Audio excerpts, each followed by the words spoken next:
Hi friends, నేను మీ Uppara Vinod Kumar. Vinod vision అనే YouTube ఛానల్ని సబ్స్క్రైబ్ చేయండి, లైక్ చేయండి, షేర్ చేయండి. ఈరోజు మీ ముందుకు మరో టాపిక్తో రావడం జరిగింది. ఆల్రెడీ మీరు తమ్లైన్లో చూసింటారు. నెగిటివ్ థింకింగ్ గురించి. ఎందుకు మనం నెగిటివ్ థింకింగ్ ఆలోచన చేస్తాం, నెగిటివ్గా ఎందుకు ఎక్కువ ఆలోచన చేస్తుంటాము, పాజిటివ్గా ఎందుకు ఆలోచన చేయలేకపోతుంటాము, నెగిటివ్ థింకింగ్ని ఓవర్కమ్ చేయడం ఎలా అనే టాపిక్ గురించి ఈరోజు మనం తెలుసుకుందాము. ముఖ్యంగా మనం నెగిటివ్గా థింక్ చేయడానికి ముఖ్యమైన కారణం ఏంటి తెలుసా? మనం ఒక పని లేదా ఒక కార్యక్రమం లేదా ఒక బిజినెస్ ఏదైనా కావచ్చు, మనం ఆ వర్క్ చేస్తున్నామంటే ఆ వర్క్ మీద సరైన అవగాహన లేకపోవడం వల్లనే మనం దాని మీద నెగిటివ్ థింకింగ్గా ఆలోచన చేస్తాం. ఎగ్జాంపుల్, ఒక చిన్న బిజినెస్ స్టార్ట్ చేసినాము, ఆ బిజినెస్ మీద సరైన అవగాహన ఉండదు. అంటే చేస్తే నష్టపోతామేమో, అవుతుందో కాదో అనే దానికంటే అలా ఆలోచించుకోకున్నట్టు ఆ బిజినెస్ మనం ఎందుకు పెట్టాలి, ఎందుకు పెడుతున్నాము, ఆ బిజినెస్ ఎక్కడ పెడితే బాగుంటుంది, ఇలా ఈ విధంగా మనం ఒక వర్క్ చేస్తున్నాం అంటే దాని మీద మంచిగా అవగాహన పెంచుకున్నామంటే మాత్రము నెగిటివ్ థింకింగ్ చేయడానికి ఆస్కారం ఉండదు అనమాట. కాబట్టి నేను ఇచ్చే సలహా ఏంటంటే, ఏదైనా ఒక పని స్టార్ట్ చేస్తున్నాము అంటే ఖచ్చితంగా ఆ వర్క్ మీద మంచి అంటే సరైన అవగాహన పెంచుకొని చేసుకోవడం మంచిది. ఒక పాయింట్. రెండో పాయింట్ వచ్చేసి, ఫస్ట్ ఆఫ్ ఆల్ మన జీవితంలో ఏదైనా కావచ్చు, సక్సెస్ కావాలంటే లైఫ్లో ఫస్ట్ ఆఫ్ ఆల్ మనం ఏంటంటే హెల్తీగా ఉండాలి.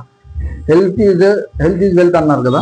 కాబట్టి ఫస్ట్ ఆఫ్ ఆల్ మనం హెల్తీగా ఉండాలంటే ఎర్లీ మార్నింగ్ ఎవరైతే జీవితంలో సక్సెస్ కావాలనుకున్నారో వాళ్ళైతే ఖచ్చితంగా ఇవి పాటిస్తారు. ఎందుకంటే మనం ఎంత ఖతర్నాక్ సంపాదించినా, ఎంత కోటీశ్వరైనా, ఒక్కసారి హెల్త్ విషయం నెగ్లెక్ట్ చేసి హెల్త్ ప్రాబ్లమ్స్ వచ్చాయనుకోండి, మొత్తం కొలాప్స్ అయిపోతుంది. కాబట్టి ఫస్ట్ ఆఫ్ ఆల్ మనం హెల్త్ని కాపాడుకుందాం. ఈ శరీరం ఏమంటుంది తెలుసా? 24 గంటల్లో గంట సేపు నా కోసం కష్టపడు, నేను 23 గంటలు నిన్ను కాపాడుతాను అంటుంది.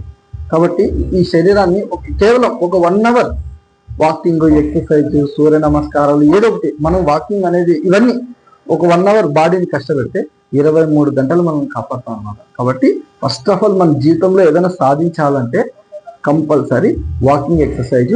నెగిటివ్ థింకింగ్ రాకపోవడానికి కూడా ఇది ఒక మార్గం అనమాట.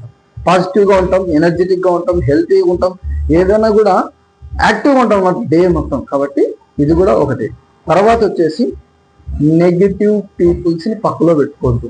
నెగిటివ్ థింకింగ్ ఆలోచించి చేస్తారు. మనం ఏదైనా ఒక పని స్టార్ట్ చేస్తుంటాము, ఇది కాదు, అవుతుందో కాదు, ఎట్లో ఏమో, ఇవన్నీ ఇట్లా చెప్పేటోళ్ళు అసలు మన దగ్గర పక్కలో పెట్టుకోవద్దు. దయచేసి వాళ్ళని దూరం ఉంచేసి 1 కిలోమీటర్ వాళ్ళకే నువ్వు దూరం ఉండు. ఫస్ట్ ఆఫ్ ఆల్ ఈ పని చేయి. ఏదైనా నువ్వు జీవితంలో సాధించాలనుకుంటే ఇది కూడా ఒక భాగమే. నెగిటివ్ థింకింగ్ చేసే వాళ్ళకి 1 కిలోమీటర్ దూరం నువ్వే ఉండు. దయచేసి వాళ్ళు అక్కడ ఉన్నారంటే నువ్వు ఖచ్చితంగా 1 కిలోమీటర్ దూరం ఉంటే ఖచ్చితంగా వాళ్ళు ఏమనుకుంటారు, వీళ్ళు ఏమనుకుంటారు అనుకుంటూ ఉంటే జీవితంలో ఏమీ సాధించలేవు. కాబట్టి ఎవరి గురించి ఏది ఆలోచించు భయ్యా. గుర్తుపెట్టుకో, ఏం చేసినా అంటది, ఏం చేయకపోయినా అంటది ఈ సొసైటీ. కాబట్టి నీకు నచ్చింది నువ్వు చేసుకుంటూ పో. పొట్టోడిని పొట్టోడు అంటది, పొడగోని పొడగోడు అంటది, కర్రోడిని కర్రోడు అంటది, ఎర్రోడిని ఎర్రోడు అంటది, ఎట్లున్నా అంటది, ఎట్లా అంటే ఏం చేసినా ఏం చేయకపోయినా అంటది. బాగా సంపాదించిన అనుకో ఎవరిని ఎత్తి నుంచి చేయబెట్టినాడు ఏడు అంటది, ఏం సంపాదించాలనుకో వీడు సోమరిపోతూ అంటది. కాబట్టి ఎవరేమన్నా కూడా పట్టించుకోడు భయ్యా. నువ్వు ఏం చేయాలనుకుంటున్నావు అది చెయ్యి. ఖచ్చితంగా నువ్వు లైఫ్లో సక్సెస్ అవుతావు. ముఖ్యంగా నెగిటివ్ థింకింగ్ అంటే ఆ నెగిటివ్ థింకింగ్ అనేది అసలు పక్క పెట్టు. ఇది అవుతాదా కాదా అని కాదు, ఫస్ట్ ప్రయత్నం అనేది చేయి. ప్రయత్నం చేసి ఓడిపో, ప్రయత్నం చేయడంలో కాదు అంటాడు ఒక పెద్దవాళ్ళు. కాబట్టి ప్రయత్నం మాత్రం 100% చెయ్యి. నెగిటివ్ పీపుల్స్ని పక్కలో పెట్టుకోవద్దు, నెగిటివ్ పర్సన్స్ని దగ్గర ఉంచుకోవద్దు, నెగిటివ్గా ఆలోచన చేయొద్దు. కంపల్సరీ నువ్వు ఏదనుకుంటున్నావో అది ఏదైనా కానీ నువ్వు ఒకటి చేస్తున్నావు అంటే క్రమశిక్షణతో చేయి, డిసిప్లిన్గా చేయి, ఖచ్చితంగా సక్సెస్ అవుతావు అనమాట. ఏదో అరవకొర చేసినావు అంటే 100% ఫెయిల్యూర్ అవుతావు. నెగిటివ్ పర్సన్స్ మాత్రం నా ఒక్క చిన్న సలహా ఏంటంటే, నెగిటివ్ పర్సన్స్ మాత్రం పొరపాటును కూడా పక్కలో పెట్టుకోవద్దు.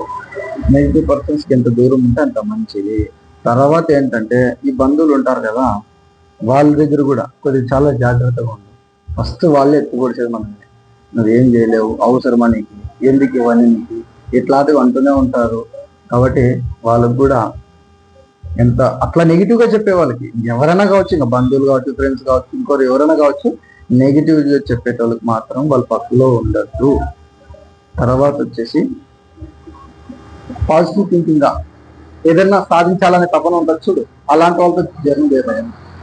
అలాంటి వాళ్ళతో మంచి జర్నీ చేయి, ఖచ్చితంగా నీ లైఫ్ లో ఏమనుకుంటావు సక్సెస్ అవుతావు. వాళ్ళ నుంచి నేర్చుకో, వాళ్ళు ఎలా వాళ్ళ జీవితాన్ని స్టార్ట్ చేస్తున్నారు డైలీ లైఫ్ లో. కొంతమంది సక్సెస్ఫుల్ పర్సన్స్ ఎలా వాళ్ళ లైఫ్ లో లీడ్ చేస్తున్నారు, ఎలా సక్సెస్ అయినారు, వాళ్ళ గురించి తెలుసుకో. కొన్ని బుక్స్ ఉన్నాయి, చాలా బుక్స్ ఉన్నాయి, ఆ బుక్స్ చదవడం నేర్చుకో. తర్వాత వచ్చేసి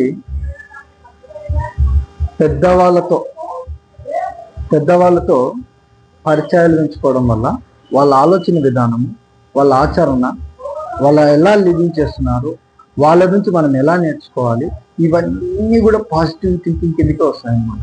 కాబట్టి నా ఒక్క చిన్న సజెషన్ ఏంటంటే, ఫైనల్గా ఒకటే భయ్యా చెప్పేది, ఎవరైనా కావచ్చు, నెగిటివ్ పీపుల్స్కి ఎంత దూరం ఉంటే అంత బెటరు. పాజిటివ్గా ఆలోచించే వాళ్ళతో ఎక్కువ 10 రూపాయలు నువ్వు ఖర్చు పెట్టైనా కూడా వాళ్ళ దగ్గర జర్నీ చేయి, ఖచ్చితంగా నీకు మంచి వే దొరుకుతుంది, మంచి ఆలోచన దొరుకుతుంది. సక్సెస్ అవడానికి తొందరగా సక్సెస్ అయ్యే ఛాన్సెస్ ఎక్కువ ఉంటాయి. కాబట్టి నేను కొద్దిగా ఆల్మోస్ట్ ఇవన్నీ తెలుసు భయ, మీకు తెలుసు, నేను చెప్పేటివన్నీ తెలుసు, కానీ నా భాషలో మిమ్మల్ని అంటే రిమెంబరింగ్ చేస్తున్నాను అంతే. కాబట్టి నా భాషలో నాకు తెలిసినంత వరకు నేను చెప్తున్నాను. కాబట్టి కొద్దిగా మీకు ఉపయోగపడుతుంది అనుకుంటున్నాను. Thank you very much. ఇంకా వినోద్ విజన్ అనే యూట్యూబ్ ఛానల్ని సబ్స్క్రైబ్ చేసుకోకున్న వాళ్ళు ఎవరైనా ఉంటే సబ్స్క్రైబ్ చేయండి, సపోర్ట్ చేయండి, లైక్ చేయండి. Thank you very much.